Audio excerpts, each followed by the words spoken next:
Mes chers collègues, nous entendons ce matin M. Thierry Guimbaud, actuel directeur général de Voies navigables de France et candidat proposé par le président de la République pour occuper les fonctions de président de l'autorité de régulation des transports, l'ART, en application de l'article 13 de la Constitution. Vous en doutez, cette audition est très attendue. Je rappelle que depuis l'expiration du mandat de Bernard Roman, expiration qui a pris effet le 1er août 2022, et le désistement de Marc Papinutti en février 2023, ce poste est resté vacant plus de 16 mois. Nous détenons probablement là un triste record. Je regrette la durée excessive de cette vacance de poste, préjudiciable aux bonnes relations que le Sénat entretient avec le régulateur depuis sa création. Il appartiendra notamment au futur président de veiller à la qualité des échanges avec les parlementaires concernant les évolutions législatives relatives à l'ART. Depuis lors, c'est notre ancien collègue Philippe Richert, vice-président et membre du collège de l'ART, qui assure l'intérim de cette autorité publique indépendante. Comme vous le savez, cette nomination ne peut intervenir qu'après l'audition de la personne pressentie devant les commissions compétentes de l'Assemblée nationale et du Sénat, auditions qui doivent être suivies d'un vote. Je rappelle que cette nomination ne pourra intervenir si l'addition des votes négatifs de chaque commission représentait au moins les 3/5 des suffrages exprimés dans les deux commissions. Cette audition est publique, cette audition est ouverte à la presse et retransmise sur le site du Sénat. À l'issue, nous procéderons bien entendu au vote à bulletin secret. Je vous rappelle qu'il ne peut y avoir de délégation de vote et que le dépouillement doit être effectué simultanément à l'Assemblée nationale et au Sénat. À cet égard, je précise que la Commission du développement durable et de l'aménagement du territoire de l'Assemblée nationale vous entendra tout à l'heure. Je cède sans plus tarder la parole à notre rapporteur, Philippe Tabarot, qui va conduire cette audition. Vous pourrez ensuite nous présenter votre candidature et nous faire part de vos motivations avant de répondre aux premières questions de notre rapporteur, Franck Derzin. Puis mes collègues sénateurs vous interrogeront à leur tour pour une séquence de questions-réponses. Monsieur le rapporteur Tabarot, vous avez la parole. Merci, Monsieur le Président. Monsieur Guimbaud, avant toute chose, je me dois de vous dire que nous attendions, comme l'a dit le Président Longeot, cette audition depuis longtemps, trop longtemps. Je suis bien évidemment heureux de vous retrouver pour une audition, comme j'ai eu l'occasion de le faire régulièrement ces dernières années. Mais je suis aussi et surtout soulagé qu'un candidat nous soit enfin proposé pour occuper les fonctions de président de l'autorité de régulation des transports. Comme l'a souligné le président de la commission, nous nous sommes beaucoup inquiétés de cette longue vacance de près d'1 an et demi depuis la fin du mandat de Bernard Roman au 1er août 2022. Je tiens au passage à rendre hommage à son action et à sa combativité en tant que président de l'ART.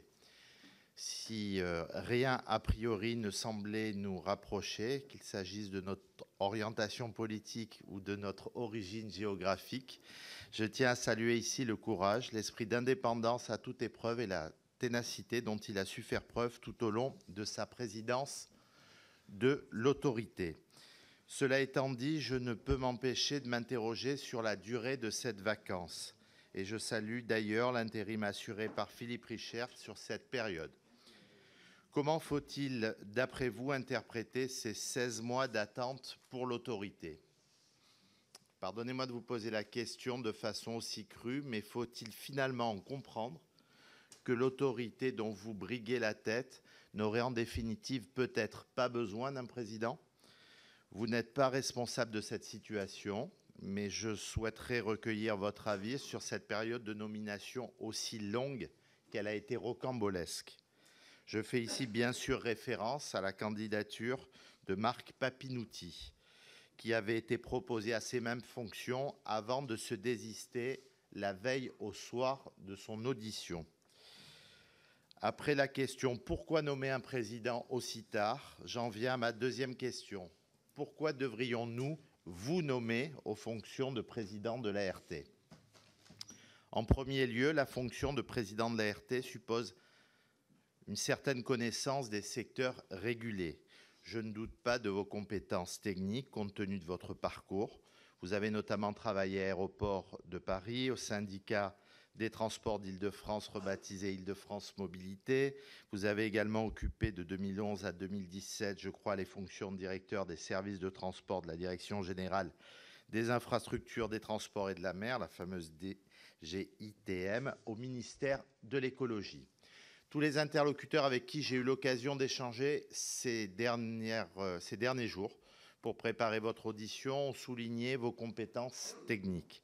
J'ai moi-même eu l'occasion de le vérifier, notamment en tant que rapporteur budgétaire pour avis sur les crédits relatifs aux transports ferroviaires, fluviaux et maritimes. Je tiens d'ailleurs à souligner la qualité de nos échanges pour laquelle vous avez toujours répondu présent.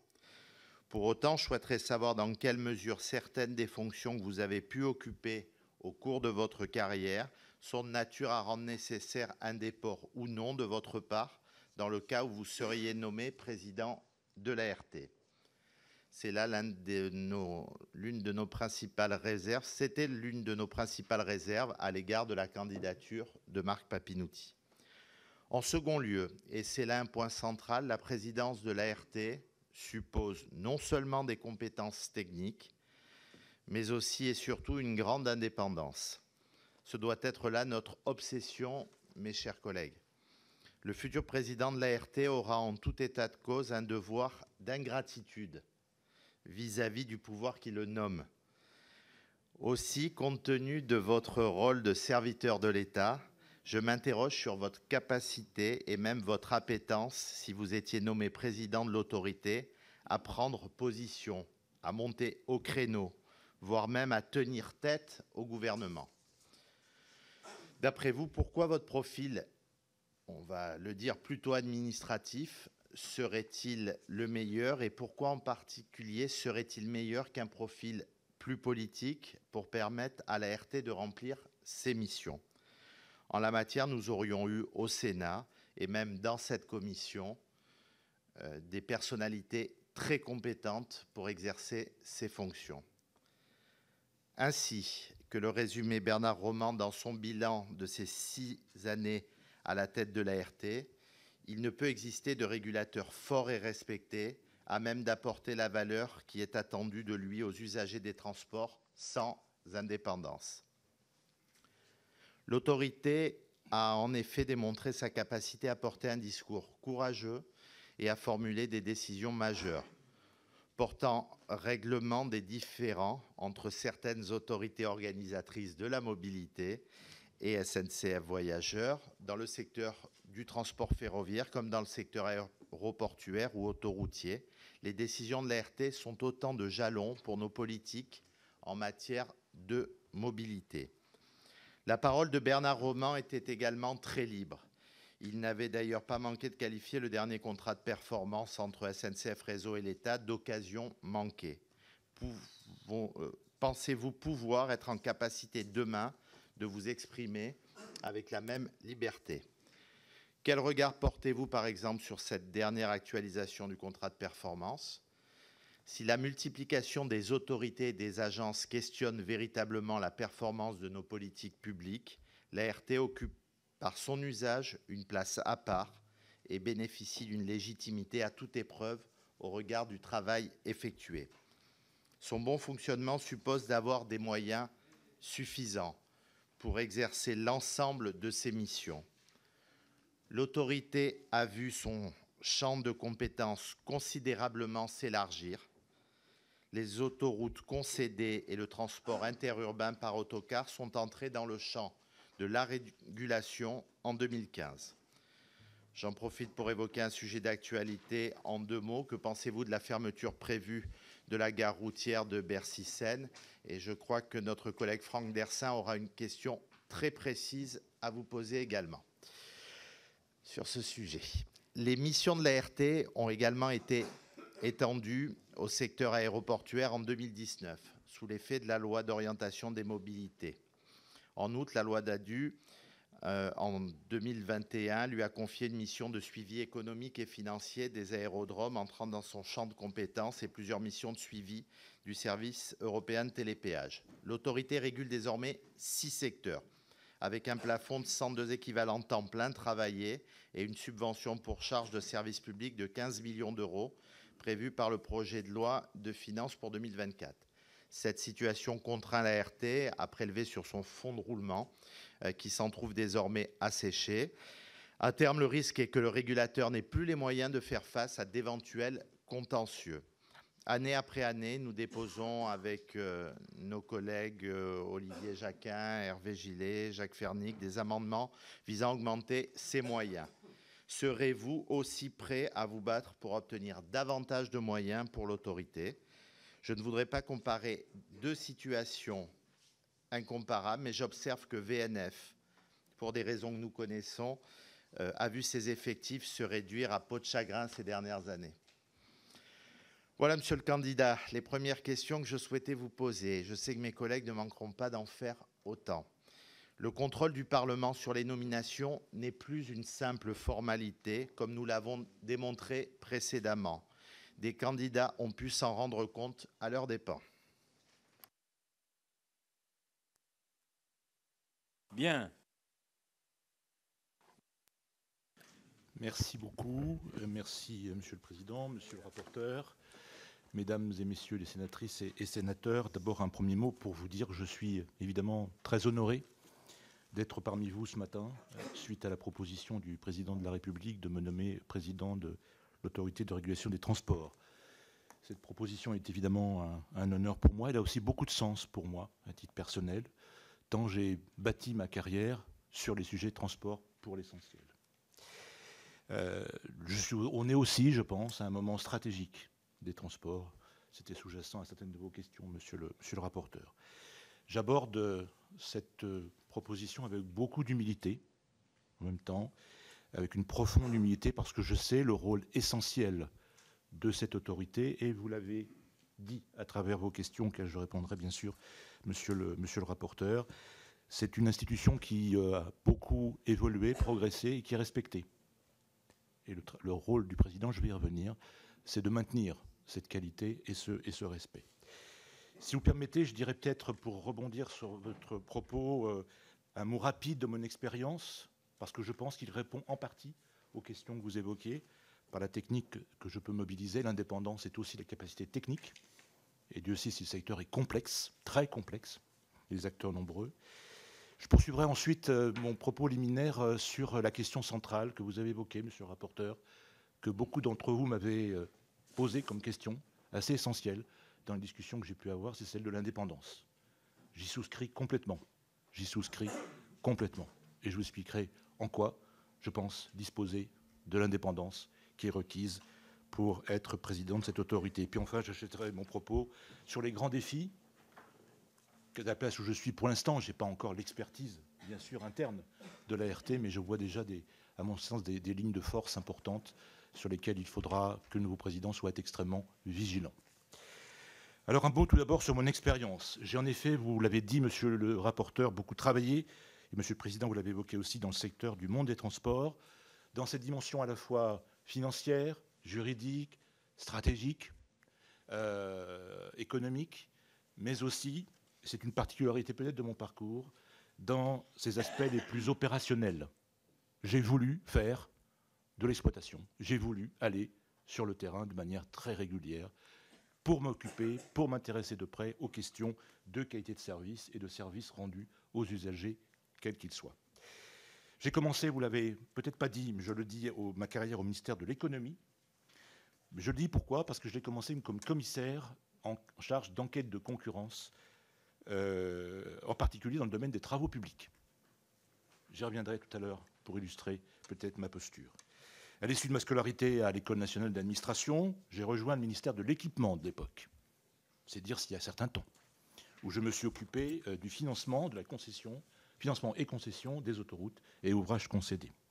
À l'époque, on parlait de SEMCA, Société d'économie mixte. Concession d'autoroute, c'est vous dire si l'eau a coulé sous les ponts. Dans le cadre de ma mobilité statutaire, j'ai ensuite rejoint effectivement Aéroport de Paris, alors établissement public, au sein duquel je me suis occupé du pilotage de certains grands dossiers stratégiques. J'en évoquerai que deux, parce que ça me paraît intéressant de l'évoquer par rapport aux problématiques qui nous intéressent. D'une part, j'ai été le pilote de l'enquête publique sur l'extension du capacité piste de Charles de Gaulle, passé de 2 à 4 pistes. C'est une très grosse enquête publique avec beaucoup d'écoute, énormément d'écoute des usagers et des riverains.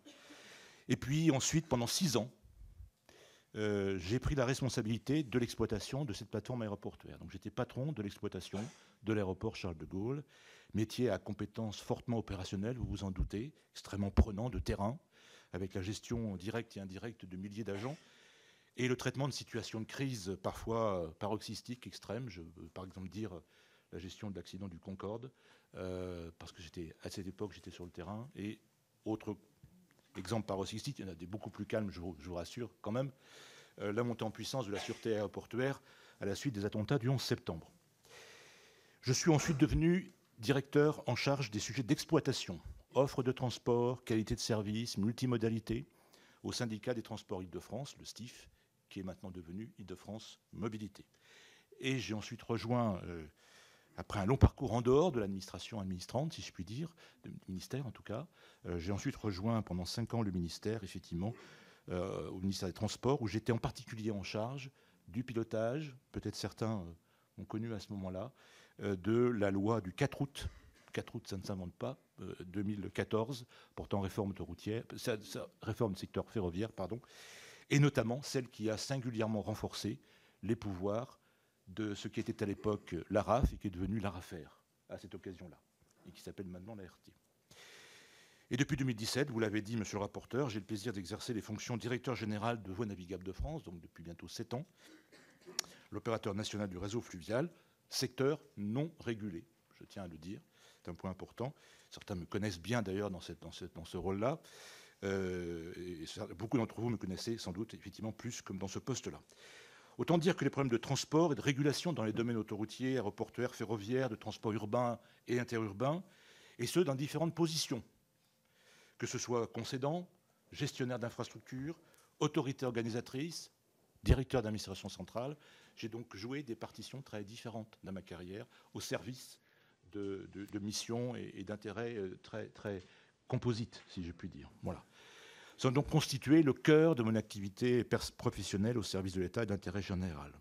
J'en tire une très bonne connaissance des acteurs du secteur et des grandes problématiques, même s'ils ont changé, j'en suis bien conscient, et donc une opérationnalité rapide.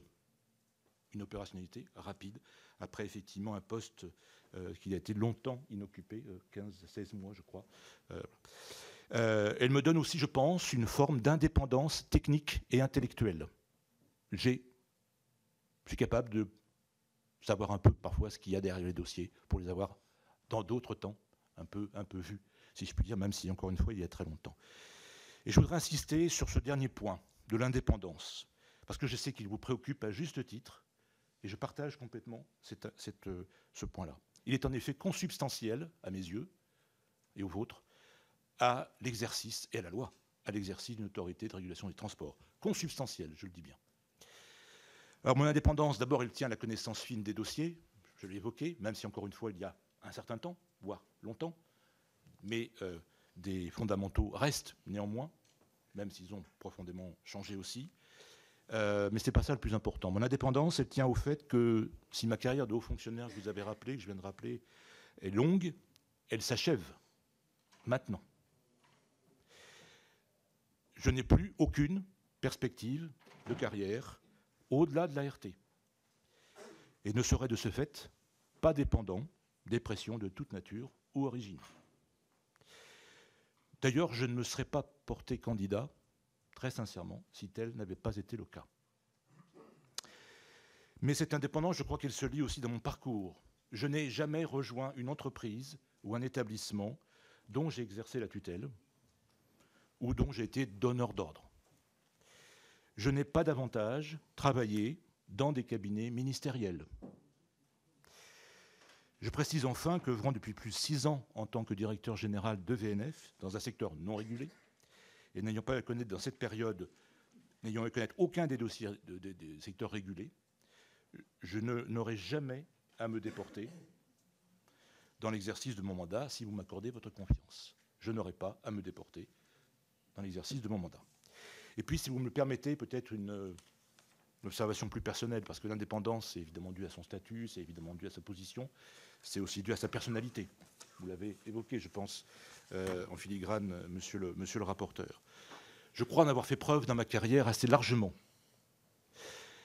Qu'il s'agisse de mener des enquêtes de concurrence au sein des grandes entreprises, parfois difficiles, voire rugueuses, avec des intérêts importants, avec des sanctions importantes qui étaient celles de l'autorité de la concurrence, ou plus précisément à l'époque du Conseil de la concurrence. Bien évidemment, il fallait avoir une sacrée indépendance, puisque le commissaire enquêteur, c'est lui qui rapportait à titre personnel des constats qu'il avait faits, à titre personnel. Qu'il s'agisse aussi de participer aux premières loges à une opération complexe de décentralisation, parce que quand je suis rentré au STIF, c'était un STIF État, établissement public rattaché au ministère des Transports de l'époque, ou équivalent, pour en faire un établissement public local, au service des élus régionaux, départementaux, de toutes les collectivités d'Île-de-France. J'étais donc dans ce point de bascule avec d'autres, mais j'y ai joué un rôle, je pense, important. Donc il s'est agi de changer, en fait, de manière très très forte, l'ancrage de cette autorité organisatrice, et j'y ai contribué sans aucun état d'âme, parce que je servais pleinement la structure dans laquelle j'étais. Et j'entends mon travail toujours dans cet esprit-là. Et qu'il s'agisse enfin plus récemment de porter les intérêts d'un établissement public comme VNF, je pense que monsieur le rapporteur verra de quoi je parle, pour obtenir des moyens, des crédits, ou un contrat d'objectifs et de performance qui n'était pas forcément acquis au départ, qui existe maintenant. Autant vous dire que ces moyens ne s'obtiennent pas sans une forte volonté, indépendante, de combat parfois, y compris contre ou avec les tutelles. Je n'ai jamais eu de problème par rapport à ça. Je joue pleinement le rôle qui est le mien à l'instant où je suis, et je n'ai à cet égard aucune difficulté. Ça va de soi, où j'ai aussi l'occasion de beaucoup travailler avec le COI pour faire en sorte que l'investissement fluvial se multipliait par 2 ce qu'il est maintenant par rapport aux années passées. Et c'était pas... Franchement, ça faisait une décennie que ça a reculé, et ça a beaucoup changé ces derniers temps. Je ne suis pas seul à l'avoir obtenu, j'y ai eu ma part néanmoins. Voilà, quelques points rapides qui vous donneront, j'espère, un éclairage convaincant sur cette exigence qui est la vôtre et qui est la mienne. Elle est absolument essentielle sur la position d'un président de l'ART. Elle est par ailleurs garantie aussi par le statut de l'autorité, cette indépendance. Elle est garantie par le statut de l'autorité, par le fait que ce poste est inamovible et que ce poste n'est pas renouvelable. Il l'est doublement pour moi, puisque je n'ai pas de carrière après, c'est ce que je disais. Et par la collégialité des décisions prises. J'ai eu l'occasion de discuter avec les vice-présidents, les 4 vice-présidents et vice-présidentes. Les décisions se prennent de manière extrêmement collégiale. Et donc, ce n'est pas une décision, le président n'est pas, même s'il est là pour réguler, pour animer, ce n'est pas lui qui prend les décisions seul. Il veille toujours à le prendre avec l'ensemble des vice-présidents. Ceci étant, il assume le rôle de porter l'ART, donc c'est un rôle particulier, effectivement, qui exige la posture que vous avez évoquée. J'espère donc que ces éléments vous donneront un éclairage sur cette question d'indépendance, qui, pour moi, me connaissant, ne fait pas l'ombre d'un doute, mais je comprends vos questions, elles sont légitimes. Alors, ceci étant, donc, très rapidement, quels sont les grands enjeux maintenant de cette autorité, dans ce moment stratégique pour les transports dans notre pays? Tout d'abord, beaucoup d'humilité et de prudence en ce qui me concerne. Malgré ma connaissance et ma vision d'ensemble du secteur, je ne voudrais pas donner l'impression que je connais déjà tout. Bien évidemment, non.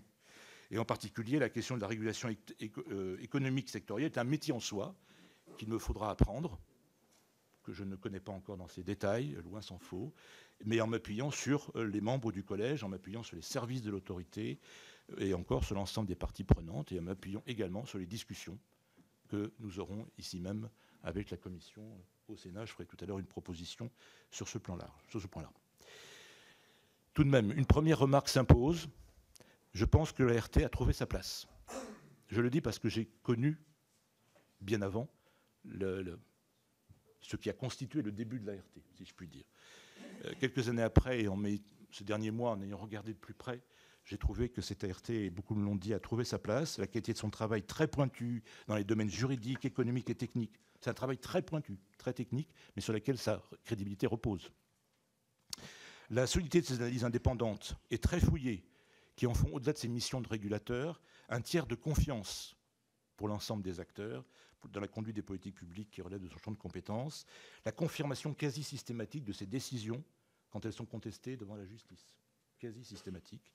Je crois que c'est absolument remarquable, et c'est donc ce qui continue la force de cette ART. Le dernier rapport de la Cour des comptes, que j'ai lu, le dit clairement.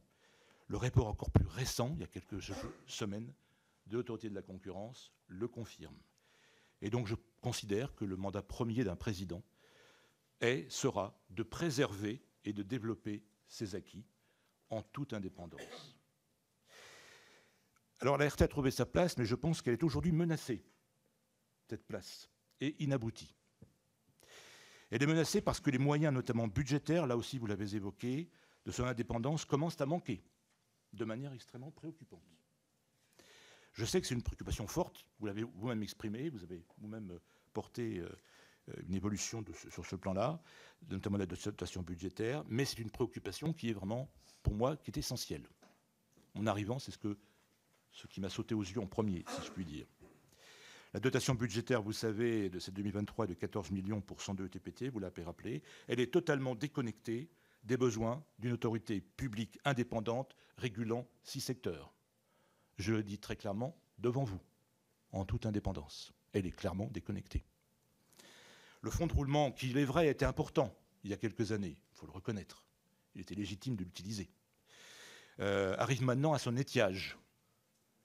Je suis un peu un spécialiste de l'étiage, pas toujours, monsieur le sénateur, pas toujours, parfois des crues aussi.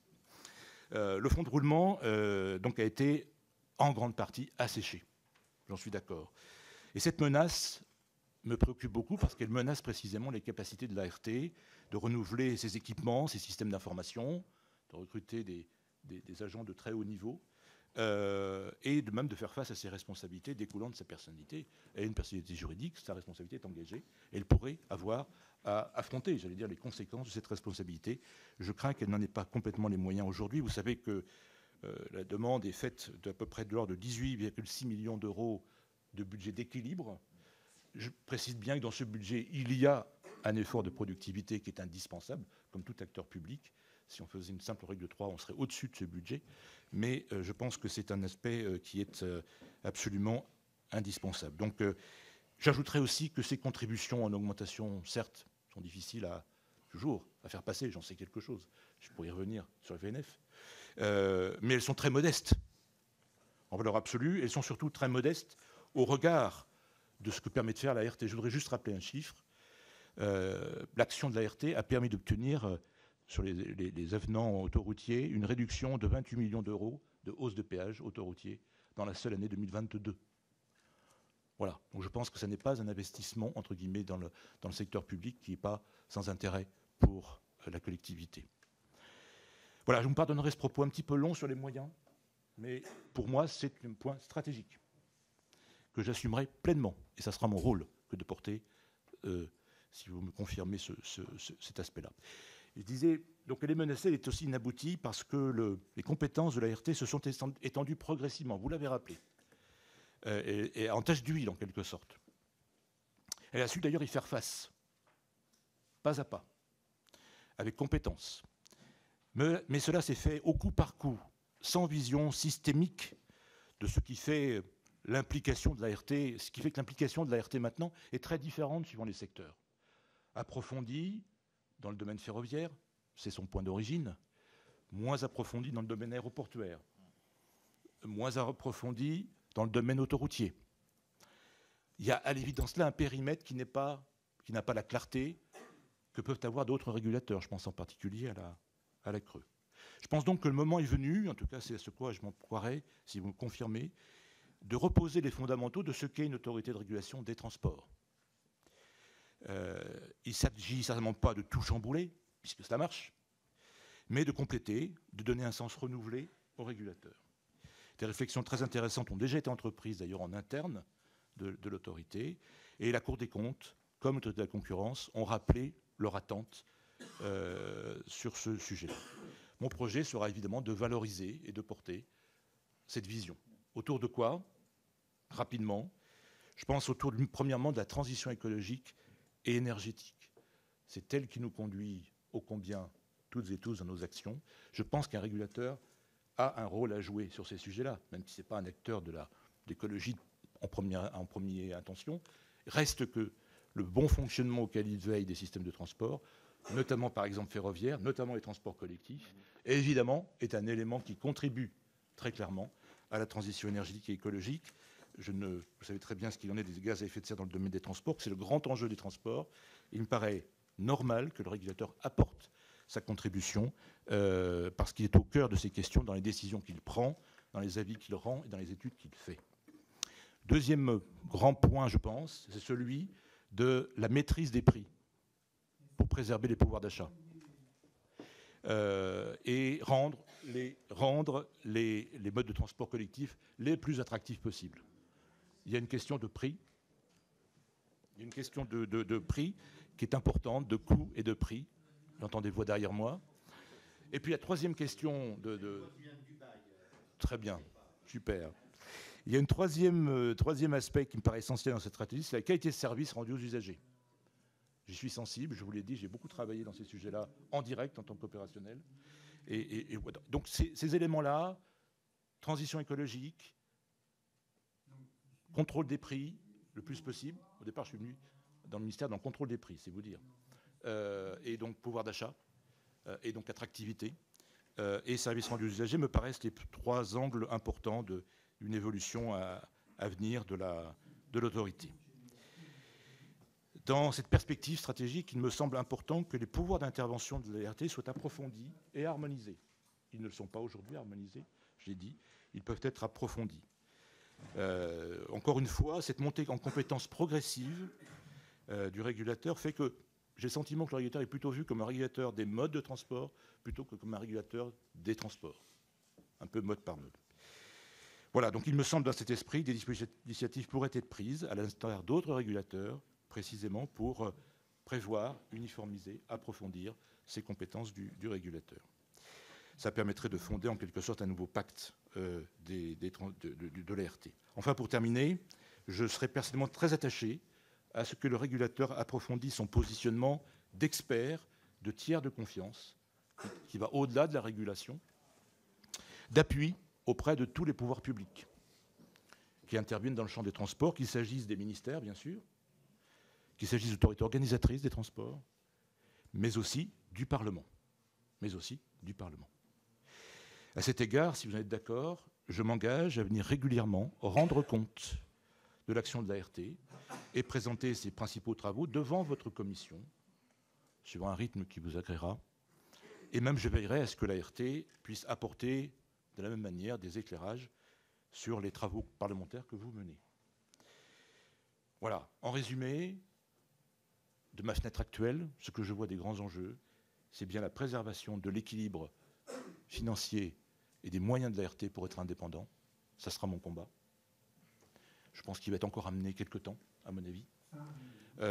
Deuxièmement, de faire en sorte qu'un nouveau cap puisse être donné dans le sens d'un approfondissement des compétences et de cohérence des compétences de l'ART. Et troisièmement, que ce rôle de conseil, de tiers de confiance à l'égard des partis, et notamment partis publics, des pouvoirs publics, soit renforcé. Voilà, monsieur le rapporteur, voilà, monsieur le président, ce que je souhaitais dire. J'espère avoir répondu, peut-être pas à toutes les questions évoquées à l'instant. Pourquoi un si long délai? Premièrement, je n'en sais rien. Je ne suis pas décideur de ce délai. Puis, par construction, j'allais dire. Par contre, est-ce que ce délai a été péjorant? Oui. Enfin, j'ai eu l'occasion de discuter avec les vice-présidents. J'ai quand même senti, plus que senti, qu'on était maintenant en bout de course, j'allais dire, et qu'il fallait porter d'abord 5 personnes pour débattre des orientations qui sont prises, qui sont éminemment complexes, sensibles, voire effectivement qui exigent une posture forte. 5 personnes, ça n'est pas une de trop. Vraiment pas. Et un président est effectivement là pour porter, même si je pense qu'il faut rendre un grand coup de chapeau, notamment à Philippe Richert qui a mené l'intérim brillamment, mais il reste que lui-même me l'a dit. Il me l'a dit quand je l'ai vu, il m'a dit on attend avec impatience l'arrivée d'un président. Donc je pense qu'on ne peut pas rester, si je veux en expliquer les causes, en tout cas je puis vous dire qu'on ne peut pas rester comme cela plus longtemps.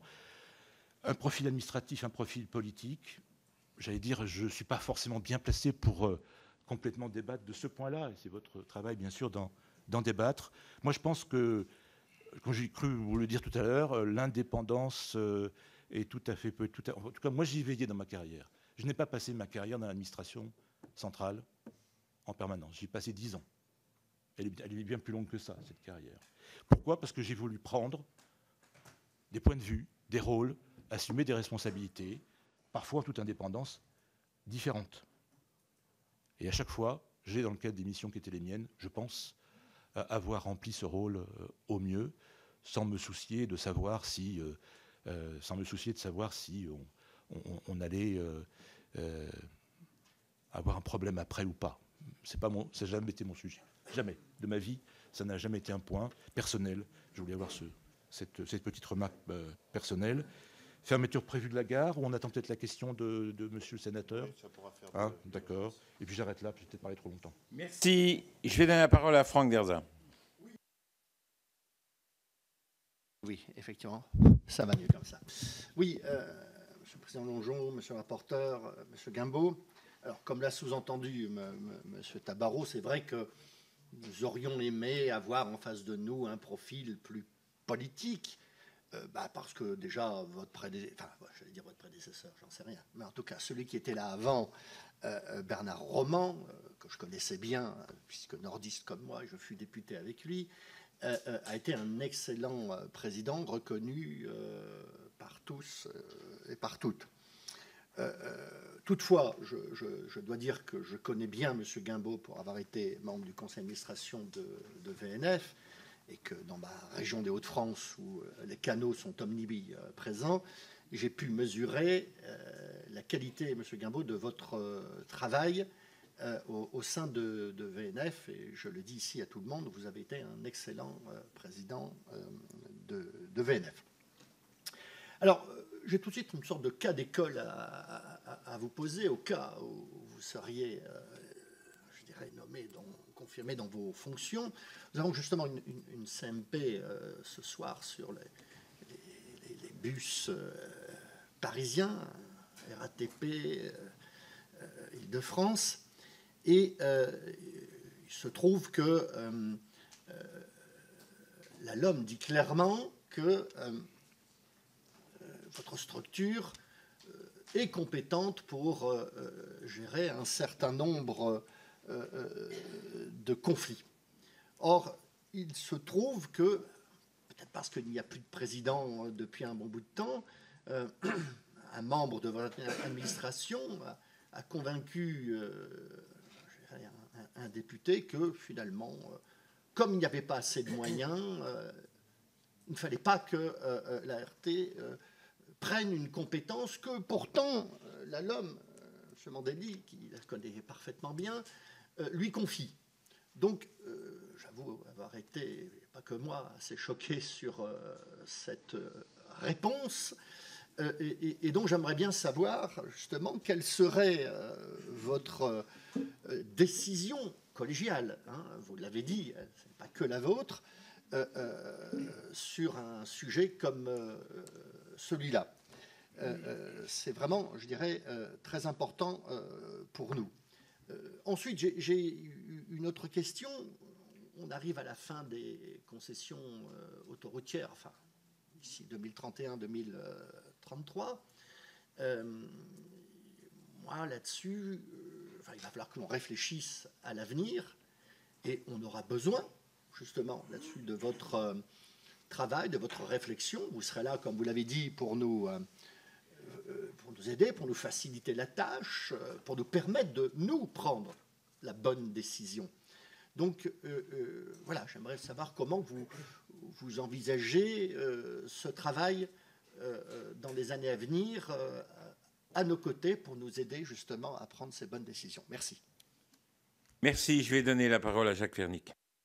Oui, merci, Monsieur le Président, Monsieur le Directeur. Alors, rapidement, j'ai 3 questions, mais en 1 minute.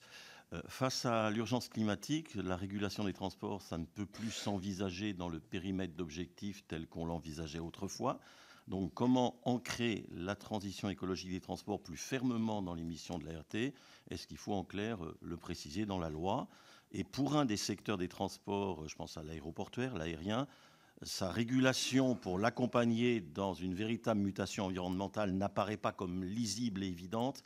Comment l'ART pourrait y contribuer davantage? Deuxième question, pour le rail, on sait l'enjeu primordial des investissements de régénération et de modernisation. D'ailleurs, votre expérience à VNF vous a confronté à la nécessité de reprendre des infrastructures en déclin dégradées par un manque d'investissement. Pour le rail, il s'agit d'intensifier l'usage du réseau, largement moins utilisée que nos voisins européens. Sous la supervision de l'ART, quels leviers vous paraissent devoir être déployés pour cela? Quid des péages ferroviaires? Comment envisager dans ce sens l'ouverture à la concurrence? Et comment préserver le développement du fret tout en tenant nos objectifs pour les voyageurs, particulièrement pour les SERM? Et pour finir, justement sur les SERM, comment envisagez-vous l'action de l'ART pour la réussite de ces services express régionaux métropolitains? Je pense à la programmation de leurs investissements et au financement de leurs charges d'exploitation, notamment les péages. Je pense aussi à l'exigence de fluidité pour des services pour les usagers, particulièrement l'interopérabilité de la billettique et des services d'information. D'ailleurs, sur ces trois sujets, financement, péage et interopérabilité, l'apport du Sénat a été déterminant dans la proposition de loi. Merci. La parole est à Stéphane Demilly. Merci, Monsieur le Président. Bonjour, Monsieur Guimbaud. Vous avez répondu déjà à des questions que je voulais vous poser dans le cadre de vos propos introductifs. Alors, je vais vous poser une question liée à l'actualité sénatoriale et notamment à l'actualité budgétaire. Je voulais savoir quel était votre avis sur la fameuse taxe concernant les infrastructures de longue distance. Et j'y greffe une deuxième question. Que pensez-vous de l'idée, et cette question n'est pas complètement désintéressée, au regard du fait que je suis un élu picard, que pensez-vous de l'idée d'affecter ces recettes par région en fonction de son réseau autoroutier? Merci. La parole est à Olivier Jacquin. Merci, Président. Je salue Monsieur le rapporteur, dont je partage les grands axes de questionnement. Monsieur le directeur, nous sortons de 16 mois, on l'espère, de vacances de l'ART qui l'auront sans aucun doute effectivement fragilisé, et c'est plus que regrettable. On sait d'où vient cette vacance trop longue. Alors, pour être rapide, je tiens à saluer l'un des meilleurs spécialistes des transports que compte notre pays. Pour ma part, je vous ai découvert comme directeur de VNF qui sombrait. La dénavigation d'une partie du réseau Grand Est était même programmée. Et votre créativité, votre entre-gens, votre pragmatisme ont permis récemment la signature d'une convention avec les collectivités territoriales pour relancer ce réseau en Grand Est, et vous l'avez fait dans d'autres régions où, de manière plus détaillée, je vous ai vu à l'œuvre sur la première convention établie autour de la loi Didier sur un pont de rétablissement, dans un cas très difficile et complexe et coûteux, du pont de Pierre-Latrèche en Meurthe-et-Moselle, sans parler de la COP signée, valorisante de l'augmentation de l'investissement. Alors voilà, du côté de la compétence, il n'y a pas de souci. Je ne suis pas inquiet des risques de déport. Toute la question est effectivement l'indépendance. Vous êtes un haut fonctionnaire remarquable, et un haut fonctionnaire, ça passe son temps à obéir à un ministre. Mais si. Et la question qui est devant nous, c'est: faut-il un fonctionnaire à ce poste? Et permettez-moi de saluer Bernard Roman, qui a déjà été salué par tous les bancs et qui a véritablement installé l'ART dans son rôle par sa compétence, son autorité, son charisme.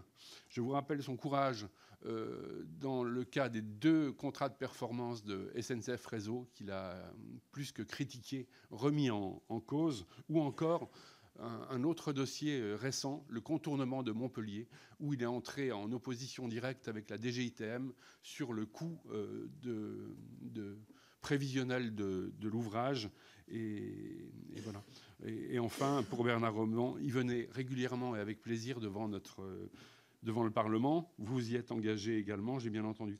Alors, effectivement, la question que j'ai envie de vous poser devant les grands enjeux des transports, dont le premier, la décarbonation et la nécessaire transition, et je rejoins la question de Jacques Fernic, faut-il aller plus loin dans le législatif pour mieux définir les missions de l'ART là-dessus? Ou encore, l'autre enjeu, c'est l'ouverture à la concurrence du ferroviaire qui ne fonctionne pas. C'est l'ouverture à la concurrence qui ne fonctionne pas. Hein. Et enfin, la fin des contrats autoroutiers. Quel serait votre discours de la méthode du point de vue de l'ART pour aborder cette épreuve, je l'espère, très prochaine? Merci. Merci. Je vais donner la parole à Pierre Barros. Oui, merci Monsieur le Président, chers collègues, Monsieur le Directeur. On est bien voisins de table en fait avec les collègues parce que mes propos vont prolonger ce qui a été rapporté. Donc 30% des émissions de gaz à effet de serre sont attribuées au secteur des transports en pleine COP28, alors que le gouvernement a annoncé son ambition de sortir des énergies fossiles d'ici 2050. Le transport ferroviaire est devenu la pierre angulaire de la stratégie du gouvernement en matière de réduction des émissions. Vous en avez parlé tout à l'heure aussi dans votre propos. L'autorité de régulation des transports aura certainement un rôle important à jouer dans ce processus. Un avis de l'autorité de la concurrence opportunément porté à notre connaissance lundi dernier, je cite, met en évidence le rôle de la concurrence dans l'atteinte des objectifs climatiques durables. Cet avis ajoute que l'ART doit voir ses prérogatives évoluer pour devenir un véritable gendarme de la concurrence du ferroviaire. Alors c'est vrai qu'avec les collègues de notre groupe, on souhaite toutefois rappeler que l'ouverture à la concurrence dans le ferroviaire est loin de fonctionner. Si ces effets sont limités, ces conséquences sont bien réelles. Avec l'ouverture à la concurrence du rail, les activités voyageurs et marchandises ont subi ces politiques de dérégulation et connu des baisses d'activité conjuguées à la dégradation du service. La concentration du privé aux seules activités rentables a eu pour conséquence tout simplement de réduire plus une offre de services pourtant indispensable. À ce titre, l'exemple du fret ferroviaire est frappant. La part du rail dans le transport de marchandises a été divisée par 2 entre 2006 et 2019 au profit des transports routiers bien plus polluants. Les rapports du GIEC nous rappellent pourtant l'urgence qu'il y a à lutter plus vite et plus efficacement contre le réchauffement climatique. Vous en avez parlé aussi. D'autres pays ont fait ce choix. Je pense à l'Écosse, la Norvège, le Pays de Galles ou à l'Angleterre. Les activités ferroviaires confiées au privé sont depuis retournées en gestion publique ou en passe de l'être. Aujourd'hui, pour tenir nos objectifs, nous avons besoin d'une politique ambitieuse de relance du rail partout sur le territoire, en rupture avec les logiques libérales qui privilégient les tronçons les plus rentables. Alors, Monsieur Guimbaud, pensez-vous vraiment que la concurrence puisse nous permettre d'atteindre notre ambition, les objectifs d'ailleurs portés lors de la COP actuelle? L'ART n'aurait-il plutôt pas vocation à être l'opérateur d'un service public ferroviaire fort?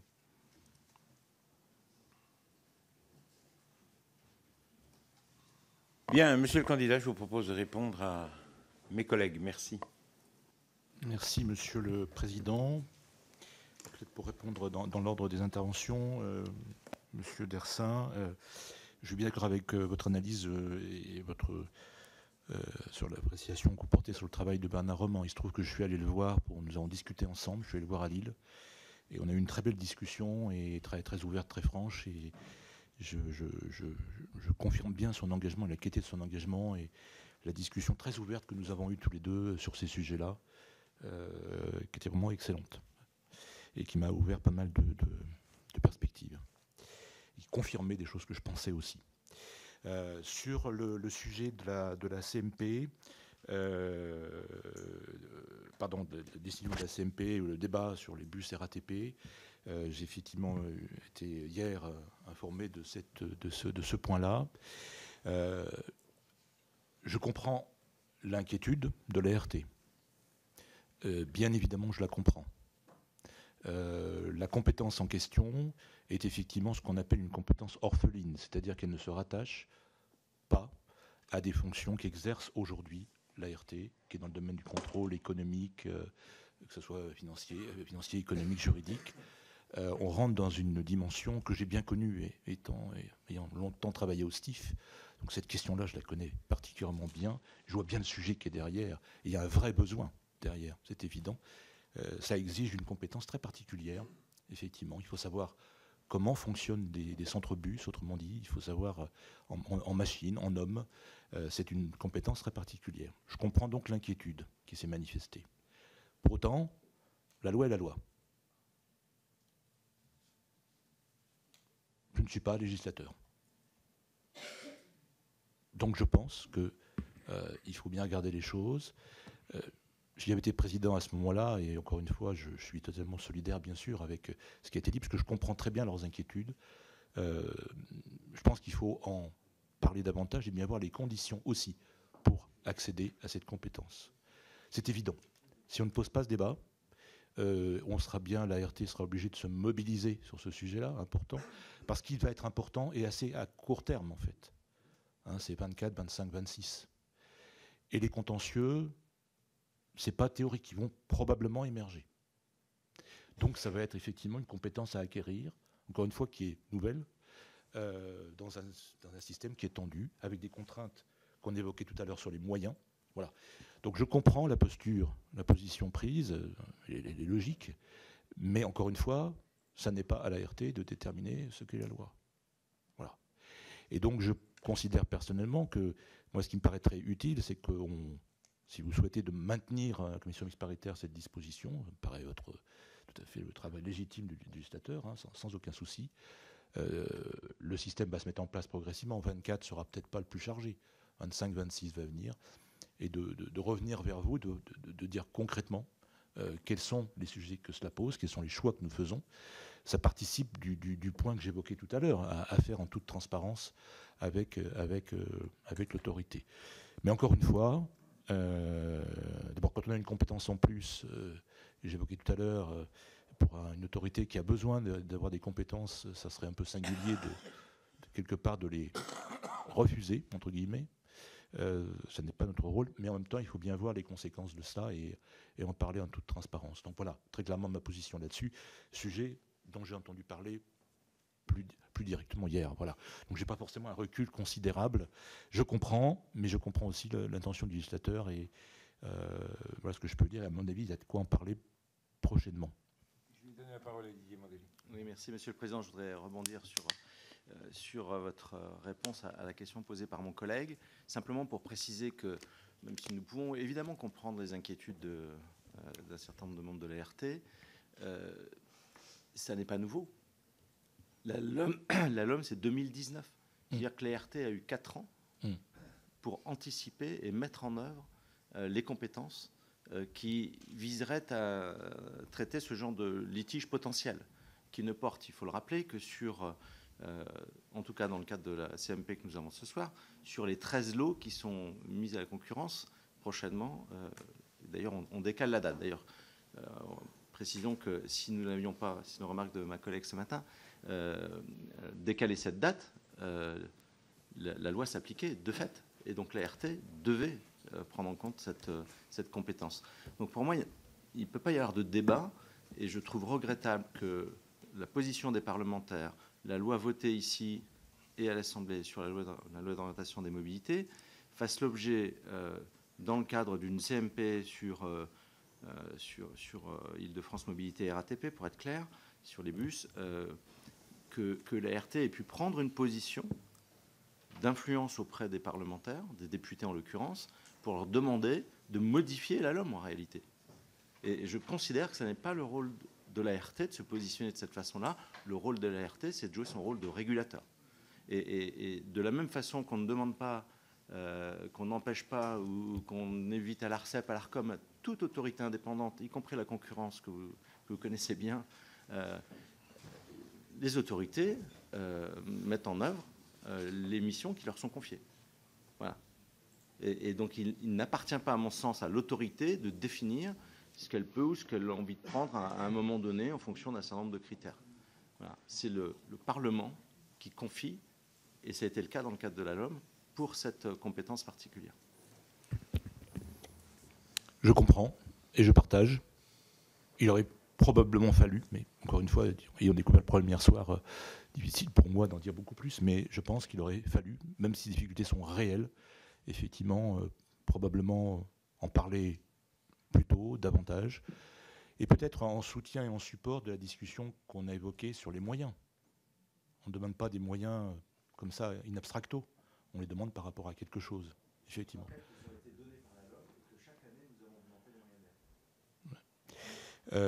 Voilà, donc c'est tout ce que je peux vous répondre sur ce point-là, sur un sujet que j'ai effectivement découvert très récemment, sur lequel je suis... j'ai envie de dire que j'aurais peut-être procédé autrement, mais c'est facile pour moi de le dire. Donc vraiment, je me garderai de cette approche-là qui me serait un peu trop facile. Sur les concessions autoroutières, la question est plusieurs fois, c'est effectivement un sujet majeur sur lequel l'ART est extrêmement mobilisée, qui est extrêmement consommateur de moyens et de compétences également, dans des conditions conflictuelles, vous l'imaginez bien. Effectivement, le moment est venu des fins de concession, 10 ans maintenant, on va dire ça pour aller vite. C'est un moment extrêmement important, capital même. Voilà. Et je pense que dans ce moment capital et important, il faudra développer une forte expertise indépendante. Il faudra développer une forte expertise indépendante. Ça me paraît évident sur la question des fins de concession. Il faut déjà s'assurer une fin de concession, ça veut dire une remise gratuite aux concédants. On sait bien que c'est toujours un moment crucial dans toute concession. Quel est l'état du réseau remis? C'est pas si simple que ça, même si en global, très sincèrement, et c'est l'avantage des concessions, le réseau autoroutier est quand même de bonne qualité. Reste que des engagements ont été pris, des autorisations parfois de péage ont été mises à partir d'engagements. Il faut vérifier aussi que ces engagements-là sont bien tenus, sont bien réalisés, et ça ne peut être fait que par une analyse technique extrêmement précise, pour ne pas se contenter de grandes considérations générales, mais il faut rentrer dans le fond, dans le très fond des dossiers. Ça, c'est un travail énorme. Ça, c'est un travail, je pense, et j'ai bien repéré comme étant un des grands enjeux dans le mandat, si vous confirmez, qui sera le mien, incontestablement, de travailler sur cette fin de concession. Quel est le bon modèle après? Je ne le connais pas. Je n'ai pas d'état d'âme là-dessus. Je pense qu'il faut au contraire regarder tous les scénarios, le plus de scénarios possibles, et de converger ensuite avec, bien sûr, les pouvoirs décisionnels, les pouvoirs publics, sur le meilleur scénario possible. Mais la grande question aujourd'hui, c'est comment se terminent les concessions, comment encore quelques avenants qui viennent correspondent à un équilibre économique acceptable, notamment par l'usager qui paye le péage, et comment introduit-on peut-être là-dedans, je vais y venir, des dispositions qui sont plus à tourner environnementale, pour le coup, puisque le concédant peut demander un certain nombre de choses qui relèvent des sujets environnementaux énergétiques. Monsieur Fernic, vous m'avez posé la question de la transition écologique. Je l'ai dit dans mon propos, effectivement, tout à l'heure. Je pense qu'effectivement, mon sentiment est que les compétences se développer un peu en tâche d'huile, progressive, et c'est une bonne chose en fonction des besoins par secteur. Je pense que le moment est venu, c'est ce que je disais dans mon propos liminaire, d'avoir une réflexion, et peut-être, pourquoi pas, une proposition de loi en ce sens, sur un régulateur, redéfinir ce qu'est un régulateur des transports, pour uniformiser, pour étendre éventuellement, et surtout pour le mettre sous l'obligation qui est celle de la transition écologique et énergétique. Parce qu'il y contribue aujourd'hui, pas comme M. Jourdain fait de la prose, mais presque sans le savoir, si je puis dire.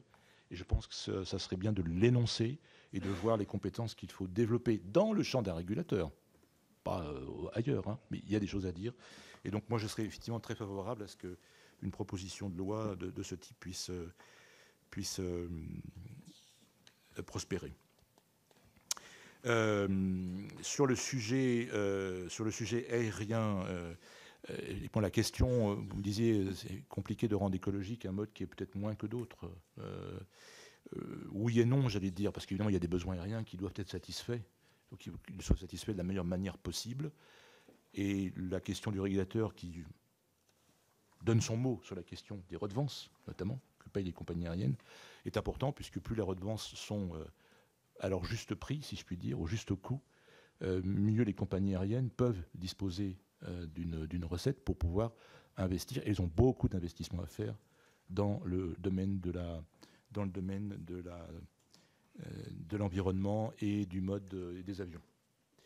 Donc je pense qu'il y a un rapport par ce moyen-là qui n'est pas contestable.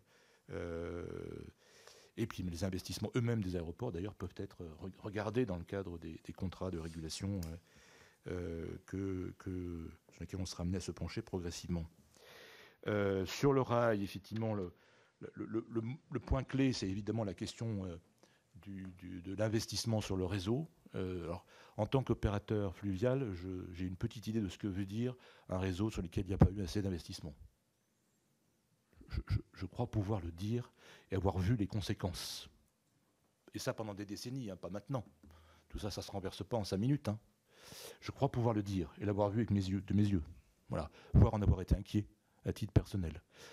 Je crois pouvoir dire aussi que le fait d'avoir... C'est pour ça que j'avais autant insisté, parfois un peu seul au début, sur le fait qu'il fallait qu'il y ait un contrat de même nature que dans le ferroviaire, dans le fluvial, ça s'appelle le COP que vous avez évoqué. Ça me paraît absolument essentiel. Cette trajectoire est essentielle. Quel que soit son montant, il faut avoir une trajectoire. Et ensuite, évidemment, il faut que le montant soit compatible avec les besoins d'entretien et de régénération d'un réseau. Je pense que le travail fait par l'ART, que j'ai consulté beaucoup, notamment avant milieu d'année de cette année, sur la question des projections de ce que donnerait un niveau d'investissement qui est aujourd'hui sous-jacent au contrat de performance de réseau qui va être discuté, et de ce qui serait nécessaire pour maintenir en état et ne pas être dans une position de paupérisation, c'est le terme employé même par l'ART, je pense qu'il a été repris par l'autorité de la concurrence. Je pense que c'est un travail sur lequel je me sens particulièrement à l'aise pour l'avoir mené de mon côté, avec modestie, mes déterminations dans le domaine du fluvial. Donc il est clair, et les décisions évoquées par la Première ministre il n'y a pas très longtemps sur la relance du ferroviaire me paraît être une bonne réponse qu'il va falloir maintenant intégrer dans les décisions prises, notamment dans la revoyure prochaine du contrat de performance de SNCF Réseau, avec non seulement des chiffres, des grands chiffres, mais également concrètement, c'est quoi le programme et comment le suit-on. Et je pense qu'un régulateur a un rôle à jouer dans le suivi de ce programme, en toute indépendance. Ce n'est pas à lui de juger la pertinence d'un investissement par rapport à un autre et comment on le change. C'est évidemment un travail quelque part de l'opérateur. Il engage sa propre responsabilité dans cela, il ne faut pas se tromper. Mais par contre, d'avoir un suivi très précis des choix faits et que tous les engagements pris soient tenus, me paraît être absolument capital. J'y veillerai et croyez bien que mon expérience du fluvial m'a montré l'intérêt, voire plus vital, de ces genres d'exercices. Toujours sur la concurrence, vous l'évoquiez, je pense que l'ouverture à la concurrence, alors bien que venant de la concurrence au départ, je n'ai jamais eu une vision religieuse de la concurrence. La concurrence pour la concurrence, je ne vois pas très bien à quoi ça sert. C'est un moteur d'un certain nombre de choses, comme dans la vie de tous les jours. Il y a un moment où il y a besoin d'un challenge, si je puis dire, pour progresser. On l'a tous vu les uns les autres. C'est un peu la même chose, en fait, dans le domaine économique. Et je pense qu'il est important, notamment pour l'innovation, qu'il y ait, sur une base régulière, organisée, contrôlée. La concurrence sauvage me paraît être quelque chose qu'il faut écarter complètement et destructeur. Par contre, quelque chose qui est organisé se fait dans l'intérêt de tout le monde, y compris de l'opérateur actuel. J'en suis convaincu, y compris. On l'a bien vu sur les... Alors, la concurrence va pas assez vite, me dit-on. Oui, c'est vrai quelque part. Faire la concurrence sur un réseau ferroviaire, c'est diablement plus compliqué que sur un réseau de bus, très sincèrement. Donc il y a forcément quelque chose on peut regretter, mais c'est vrai. En même temps, c'est une manœuvre, si je puis dire, extrêmement difficile, qui est exigeante autant pour l'opérateur que pour l'autorité organisatrice. Ô combien. Extrêmement exigeant.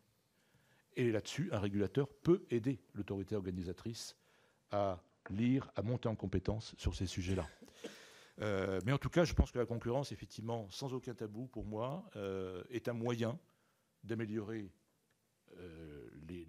les coûts à la charge de l'usager, c'est certain.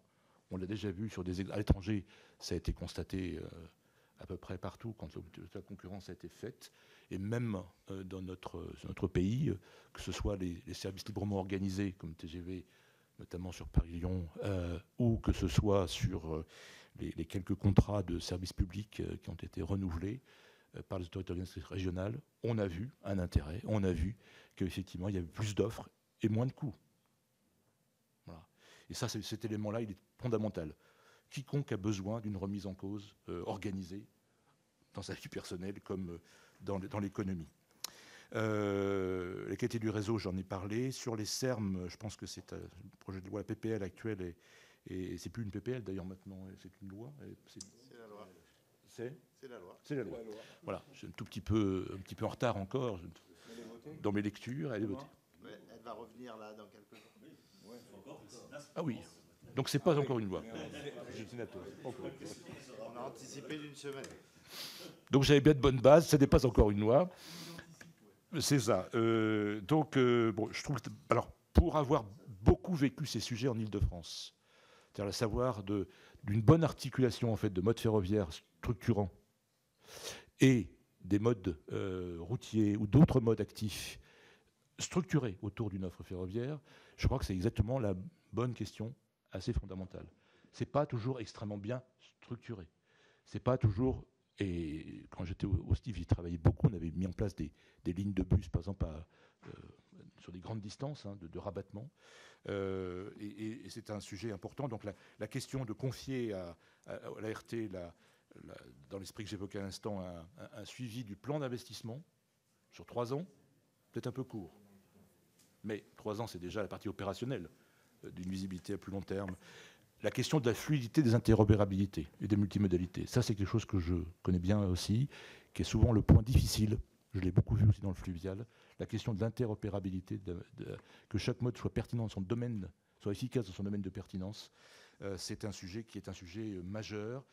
Je pense que l'ART a un peu cette compétence aujourd'hui, ça gagnerait peut-être à l'étendre davantage par rapport à des évolutions législatives que j'évoquais tout à l'heure, et la question de la tarification, effectivement, spécifique, qui effectivement est aussi important. Donc je pense vraiment que cette loi va apporter un coup de booster extrêmement important, avec des engagements pris par ailleurs par la Première ministre sur cette question des grandes métropoles et des transports, grandes métropoles et environnants, j'allais dire. Donc voilà. Mon avis, M. Duménil, sur la taxe sur les infrastructures. Évidemment, c'est un sujet d'abord juridiquement très sensible, vous le savez. On pourrait dire même polémique. Voilà, donc je serai prudent dans mon expression. Je ne vais pas juger sur le plan juridique, sur le plan de l'opportunité. Je m'exprime. Vous allez gagner sa voix si vous dites que vous êtes contre, mais vous allez en perdre d'autres demain. Donnez-moi le meilleur résultat possible alors. J'ai droit à un joker. Bon, je vais peut-être le prendre sur ce coup-là alors. Oui, non, mais sincèrement, on voit bien. Moi, ça me pose la question que ça évoque plutôt en tant que régulateur, c'est la question en fait, de l'organisation des contrats de concession, en fait, et notamment de ce qu'on appelle le risque fiscal ou le risque des décisions extérieures qui sont légitimes, notamment quand il y a une baisse de l'impôt sur les sociétés qui est générale. Comment ça se répercute, en gros. Voilà. Est-ce que ça se répercute, ça ne se répercute pas? Vous connaissez le débat, il est d'une grande complexité, le Conseil d'État s'est exprimé. Ça pose quand même la question de comment on pense, on repense, ça renvoie à la question sur l'avenir des concessions, cette dimension-là. Les risques industriels, les risques opérationnels, les risques trafic, les risques systémiques, genre fiscaux, comment sont-ils pris en compte? Et je pense que là, la question, elle est vraiment fondamentalement là du point de vue du régulateur. Alors, votre question, recettes, est-ce que les recettes en fin de concession ne peuvent pas être réparties par région? Oui, je vois votre remarque. C'est un sujet que je ne connais pas très bien, mais je ne sais pas, je ne le sens pas très redistributif, quoi. Mais voilà, ça va forcément, j'imagine que les régions qui ont beaucoup d'autoroutes vont être contentes de cette disposition et celles qui n'en ont pas vont être opposées. Donc voilà, j'ai un petit bémol de ce côté-là, mais je n'avoue que je n'ai pas regardé plus en détail ce point. Monsieur Jacquin, merci de vos remarques sur mon travail à VNF, ça me touche beaucoup. C'est vrai que ça n'a pas été simple. Je veux juste dire que sur le réseau Grand Est, que vous connaissez bien, que nous connaissons bien, l'orientation de départ qu'on m'a remise n'était pas celle qui est suivie par rapport à l'indépendance. Pas du tout. C'était effectivement de fermer les canaux. J'ai dit, en voyant ce que ça pouvait poser comme problème, et en voyant que ce n'est pas que du transport, des canaux, c'est bien autre chose, qu'il fallait prendre le sujet autrement. J'ai porté cette parole qui était dissidente. Voilà. La région, les collectivités m'ont beaucoup aidé à le faire, je dois dire. Et je me souviens de quelques discussions avec le président de la région Grand Est de l'époque. C'était un peu fort, mais on s'est dit on va traiter le problème autrement. Et donc je suis allé porter un message différent et on a changé l'organisation complète sur ces sujets-là. On a signé beaucoup de choses et on est encore en train d'élargir le partenariat de VNF avec la région Grand Est comme avec d'autres régions. On va le faire prochainement sur Bourgogne-Franche-Comté. Donc et là pour le coup, c'était pas du tout la doxa ou ce qui était indiqué au départ, vous le savez. Voilà. Je crois avoir contribué beaucoup à la faire changer en toute indépendance, ou en tout cas dans le mandat qui était le mien de directeur général de VNF. Alors, aux fonctionnaires, vous dites, bon, c'est bien gentil tout ça, mais ça passe son temps à obéir à un ministre. Alors, je suis aux fonctionnaires, je ne suis pas d'accord avec ça, personnellement. Voilà. Je pense que ça passe son temps à éclairer un ministre. Ça passe son temps à donner des informations à un ministre. Bien évidemment, il a le pouvoir politique, c'est totalement légitime. Et donc, ça m'est arrivé même, je peux vous dire, je ne donnerai pas des noms de ministres, mais de dire, je ne suis pas d'accord, je ne pensais pas à la bonne position. Et je peux vous dire qu'on a eu un débat avec le ministre. Je ne dirai pas lequel, mais c'est vrai. Et il a dit, mais oui, mais c'est ma décision politique, et je le comprends complètement. N'empêche que tous les arguments techniques sont exposés. Et être aux ordres, ça serait de ne pas les exposer. Comme une ART est là pour donner des orientations, pour éclairer des orientations, pas les donner, les éclairer. Donc un haut fonctionnaire, c'est un homme qui éclaire. Et je tiens à dire aussi, comme je dis, je n'ai pas passé mon temps en administration centrale. Finalement, c'est la minorité de mon temps de travail. Je l'ai passé dans des établissements qui sont indépendants, et qui sont vraiment, je peux vous dire, parfois même un peu opposés, hein, on va se le dire. Et j'ai aussi passé dans une collectivité territoriale. Pas la moindre, Île-de-France Mobilité. La relation avec le ministère des Transports n'était pas toujours simple, je peux vous dire, notamment sur le réseau du Grand Paris. Pas toujours simple. Et j'emploie des termes mesurés.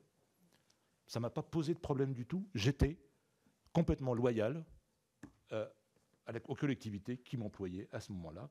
Si j'avais eu un état d'âme, j'en serais parti, tout simplement. C'est comme ça que je fonctionne. Et je serai dans la même loyauté à l'égard d'une autorité, évidemment, qui sera sur laquelle j'assurerai une présidence. L'ouverture à la concurrence trop limitée, j'en ai parlé rapidement. Je pense que oui, bien évidemment. On ne change pas un système historique très facilement, et on le voit là. Mais je pense qu'il faut veiller, et c'est le rôle de l'ART, à ce que toutes les conditions permettant d'innover et de faire venir de nouveaux opérateurs pour innover, ou que l'opérateur historique innove lui-même, parce qu'il en est diablement capable, soient autorisées, soient permises. Donc il n'y ait pas de blocage à l'entrée, que pour opérer quelque chose, il n'y ait pas des informations qui ne soient pas accessibles. Bref, que les règles du jeu soient respectées. C'est un peu un rôle d'arbitre, que le jeu se déroule, mais que les règles soient respectées. Sur le discours de la méthode sur la fin des autoroutes, je pense avoir commencé à le dire. Je pense, premièrement, c'est les concessions s'achèvent. Dans 10 ans, c'est demain matin, en fait. Et la fin des concessions est un challenge redoutable, qu'on n'a jamais connu, finalement. On n'a jamais connu ça. C'est un challenge redoutable pour faire en sorte que les obligations que les concessionnaires doivent mettre en œuvre soient mises en œuvre réellement.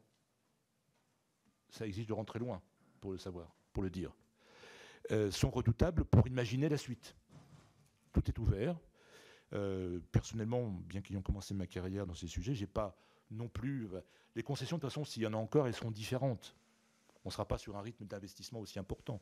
Les concessions ont été au départ créées pour investir, bien sûr exploiter, mais il fallait franchir un pas important. Il a été fait.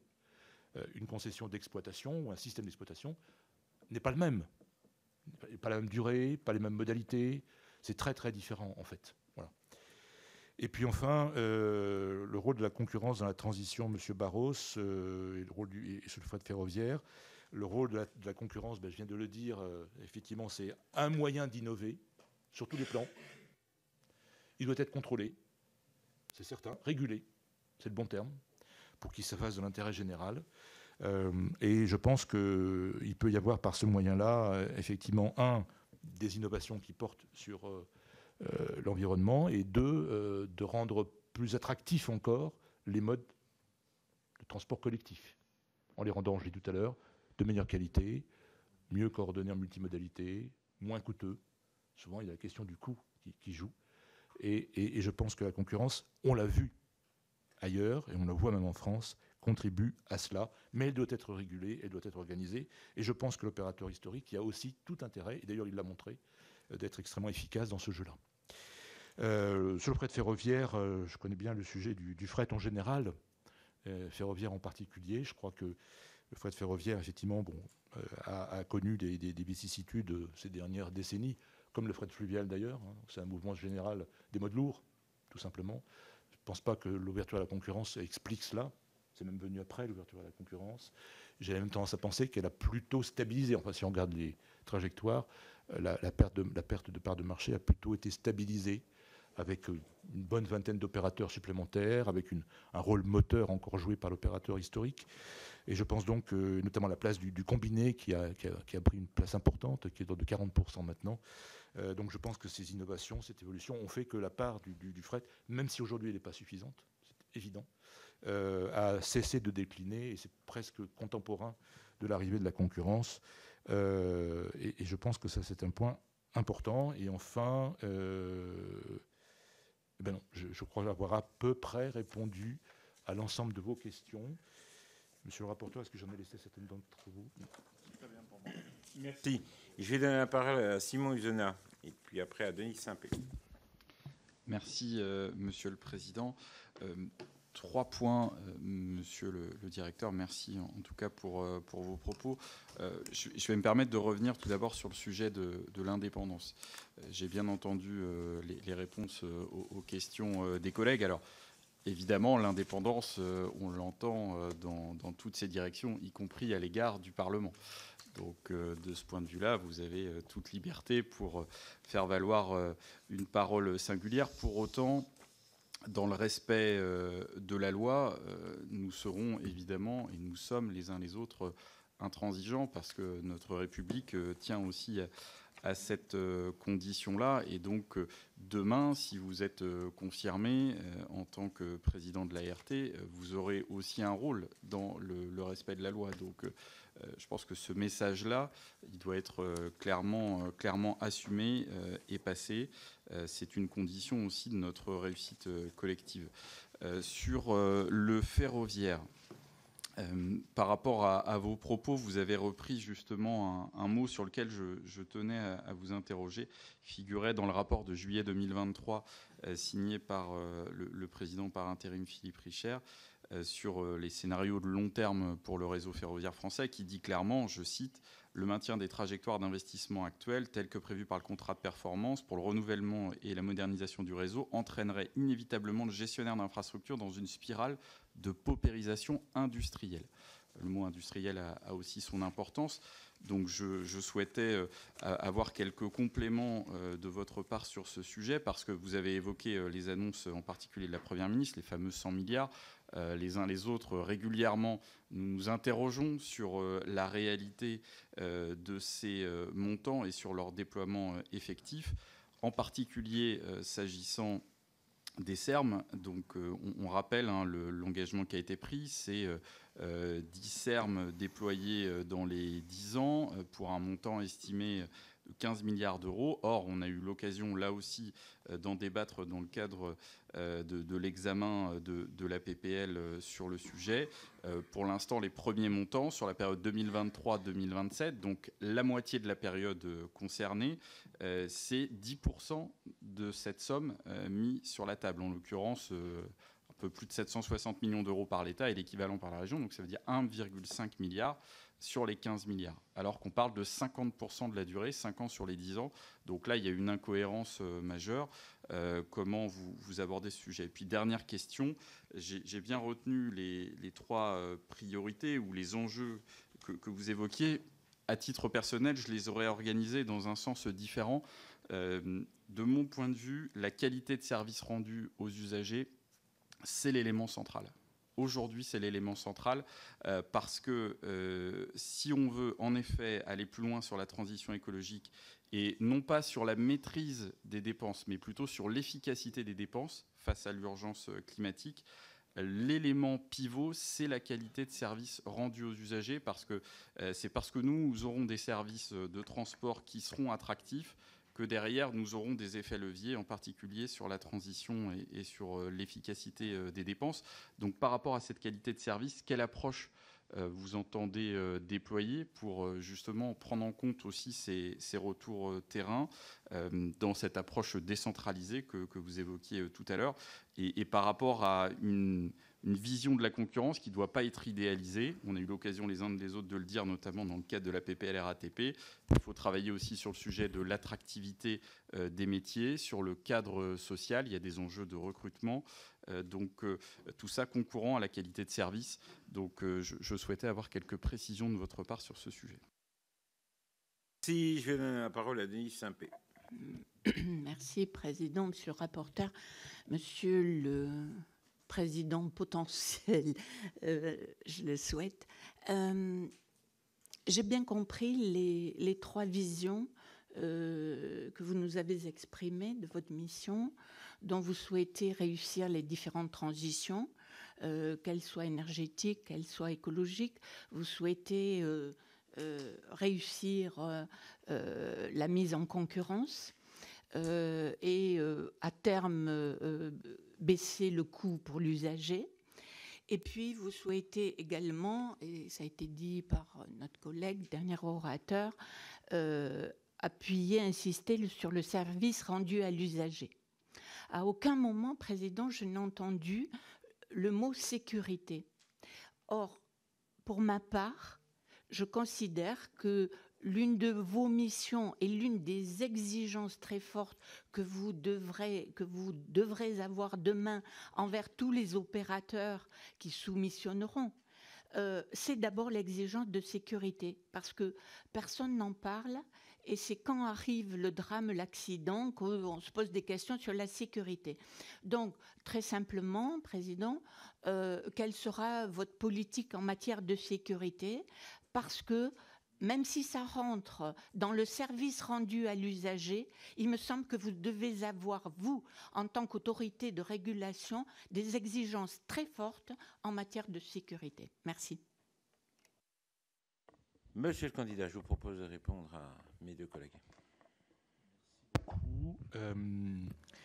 Monsieur Uzna, monsieur le sénateur, le rôle dans le respect de la loi est évidemment complètement central pour la RT.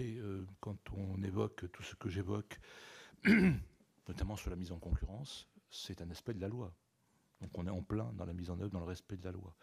Donc un régulateur, on a eu des débats tout à l'heure sur la question de l'Île-de-France et des bus Île-de-France avec messieurs les sénateurs. J'ai dit la loi est la loi. Et un régulateur est là pour appliquer la loi.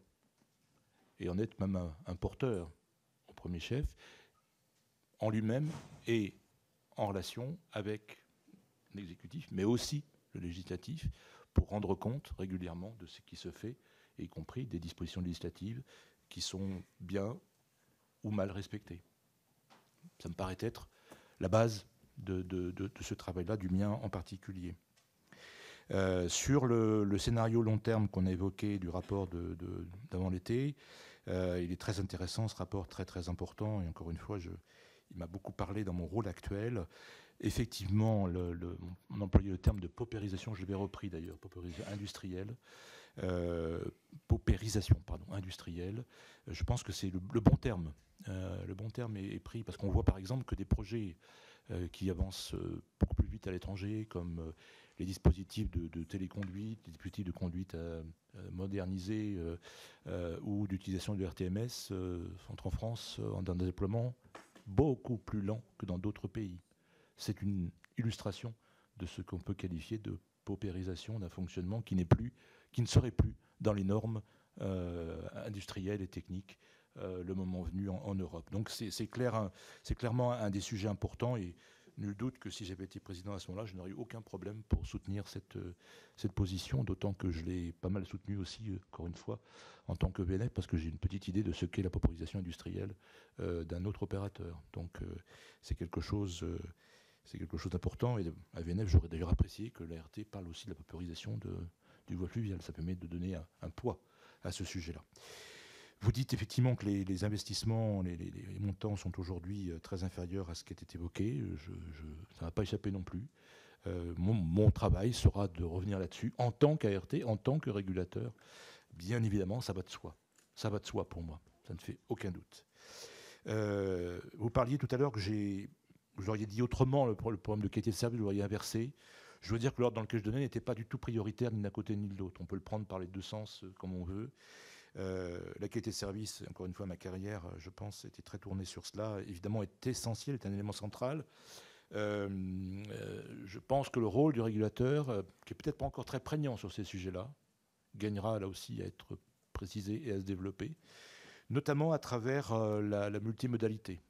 Multimodalité est souvent, et on le verra sur les SERM, est un peu un point de fragilité du système français, que ce soit dans le fret ou dans le passager. C'est évident. Je suis un grand tenant de dire chaque mode a sa zone de pertinence. Il ne faut pas forcément que les modes cherchent à tout faire, mais encore faut-il qu'ils soient bien articulés. Et parfois, et quand j'évoquais tout à l'heure que c'est un régulateur mode par mode et pas un régulateur global, c'est un peu à ça que je faisais allusion. Cette question du système et de comment, dans le domaine de compétences qui est de l'ART, bien entendu, mais comment on est présent sur la question du système, entendu, multimodalité, etc. Je pense que c'est un sujet qui existe aujourd'hui et qui va se renforcer, notamment à travers les CERM, mais pas que. Ne serait-ce que dans le sujet, par exemple, de l'information des voyageurs, des systèmes d'information, des systèmes de tarification. Il ne faut pas que ça devienne une... Enfin, on le sait bien, et je l'ai beaucoup connu quand j'étais au STIF en Ile-de-France, on a fait beaucoup d'intégration, parce qu'effectivement, un voyageur attend une information intégrée. Il ne va pas simplement savoir quelle est la bonne information de l'opérateur où il est, à l'instant où il est. Il veut savoir sur la globalité de son parcours. Et donc là-dessus, je pense que l'ART a effectivement, sur la qualité, sur les niveaux d'information mis à disposition, leur certitude et leur qualité, encore une fois, aura un rôle important. Madame la sénatrice, vous avez raison, je n'ai pas évoqué le terme de sécurité. C'est un élément pour moi de la qualité de service, tout simplement, basiquement. Alors ça va un peu au-delà de ça, j'en suis bien conscient.